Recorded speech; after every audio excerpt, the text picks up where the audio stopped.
Good morning, everybody. Today is November 20th, and today is the day that Justin Trudeau unveils his cabinet. This is 2 weeks longer than it took him in 2015 to unveil his cabinet, and that's interesting. It's worth noting that a lot of people think that putting together a cabinet in a minority situation is more difficult than putting together a cabinet in a majority situation, and I mean that's just true. You have to make sure that you get confidence of the House, and it looks like Trudeau's going it alone.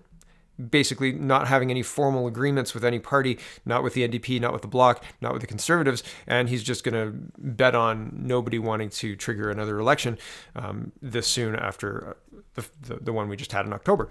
And I mean, he's probably right at this point in time. I would say it's probably a good bet, but I don't know how long in the tooth the government will be if that's his governing style throughout. I'm not sure. So anyway, let's focus on what's happening today. Today is the cabinet, the introduction of the cabinet, and then on December 5th, we'll see the reconvening of the House. So here's Mercedes Stephenson from November 19th, and she says, Global News can confirm Foreign Affairs Minister Chrystia Freeland will be appointed Deputy Prime Minister at cabinet swearing-in tomorrow. That's today.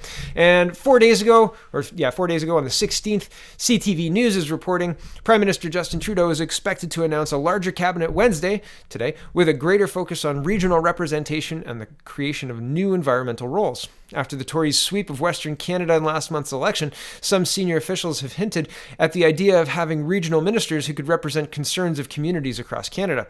To also help with a growing sense of Western alienation, many analysts believe the Trudeau government will put heightened emphasis on the role of Minister of Intergovernmental Affairs. Some sources suggest that Trudeau's cabinet will be bigger than before, with Ministry of Environment and Climate Change likely split into two portfolios. The Liberal cabinet is also expected to be gender balanced once again. Senior government officials are finalizing choices for the new cabinet over the next few days, but changes to portfolios are known to have occurred just hours before the official swearing in. Trudeau announced last month that he'd be unveiling his new cabinet on Wednesday, November 20th. That's today. And here's kind of more details. I just want to point out the kind of funny double use of hockey metaphors here. The stick handling metaphor is used in this article and this article. See if you can spot it. Here we go. CTV News is saying, quote, Trudeau shaking up his cabinet, several ministers getting new portfolios. And this was published yesterday at 5 p.m. roughly, and then updated at 9:28 p.m. In what is shaping up to be a considerable shakeup of Prime Minister Justin Trudeau's cabinet, several key ministers are on the move, including Catherine McKenna, Chrystia Freeland, Jonathan Wilkinson, and Francois-Philippe Champagne. Sorry if I got that wrong. McKenna is being shuffled out of her environmental and climate change portfolio and will be replaced by Wilkinson, sources tell CTV News. McKenna will take on the role of infrastructure and communities, which is expected to have some overlap in terms of the work she had been doing when it comes to flood mitigation and green infrastructure. During her 4-year tenure in the environment portfolio, McKenna, the Ottawa Centre MP, faced considerable backlash online and real security threats, and recently Alberta Premier Kenney called for her to be shuffled into a new portfolio in this coming cabinet readjustment. North Vancouver, BC MP Wilkinson will be moving into this new environmental role from Fisheries and Oceans, while he represents a riding on the West Coast where opposition is strong against the Liberals' support of Trans Mountain. He has roots in Saskatchewan and will likely be called on to help bridge the gap in representation that his party has in the province and Alberta. Freeland is expected to be shuffled out of her foreign affairs portfolio in a sizable domestic role, and current infrastructure and communities minister and Saint Maurice Champlain, Quebec MP Francois-Philippe Champagne is in line to replace her in the high-profile international portfolio. So he's going to be the Foreign Affairs Minister. Freeland, the MP for University Rosedale, Ontario, has roots in Alberta, and it's been speculated that she'd take on the Intergovernmental Affairs portfolio and perhaps be named Deputy Prime Minister. She is credited for leading the negotiations of the new NAFTA deal, but has also been stick-handling several hot diplomatic files, including with China. That's kind of clumsy end there. Including China, maybe? Not with China, including with China? I don't know if that works. Anyway, here's the CBC News article. Champagne to Foreign Affairs, Wilkinson to Environment as Trudeau prepares to shuffle the cabinet. Francois-Philippe Champagne will be Canada's new Foreign Affairs Minister when Prime Minister Justin Trudeau announces his new cabinet today. CBC News Canada has learned. Champagne, who has served as the Minister of Infrastructure and Communities in the last Parliament, will replace Freeland as Canada's top diplomat tasked with stickhandling the sensitive US and China files. Right? I mean, did they get that in a memo? Please use a hockey metaphor. Also say Don Cherry's terrible if you can manage it. But if you can't, just use hockey.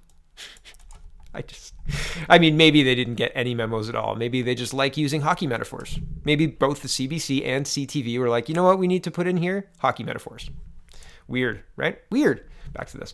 It's not yet known where Freeland will be moved, but she's expected to preside over crucial domestic role as regional tensions rise across the country. Champagne, a former trade lawyer, has served as Minister of International Trade in the past. Seamus O'Regan is expected to move from Indigenous Services to Natural Resources.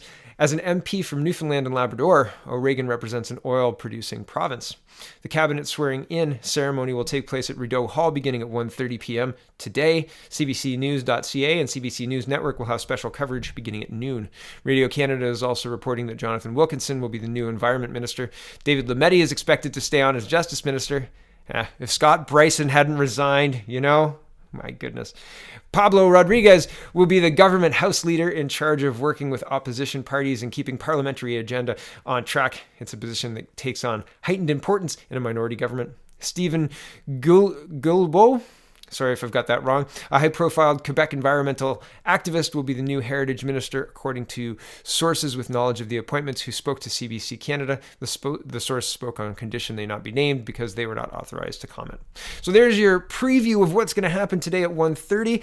I'll probably have a look at what happened today because that's interesting to me. I'm interested in that kind of stuff. That's why I do this show. And so stay tuned for more news, and it's consequential news. I think firmly that Freeland was punching above her weight class. Being a foreign affairs minister, she was a journalist, and maybe she knows some influential people, but that does not or should not make you an influential person by osmosis, right? Like by being in the presence of influential people does not make you an influential person, except maybe in Canada, right? Maybe here and some other choice countries I can think of. But fundamentally, this person seems, and I don't know much about him. I don't know much about Wilkinson either.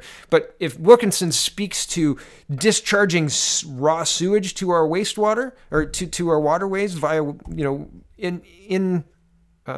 inefficient or insufficient, spending, insufficient funding for municipalities to fix their wastewater systems that the Harper government had a plan to fix, if he addresses that, well, he'll be leaps and bounds ahead of what Miss McKenna did in her 4-year tenure, which is, virtue signal with a bicycle, it seemed like really, and go on flights to promote her virtue signaling on a bicycle.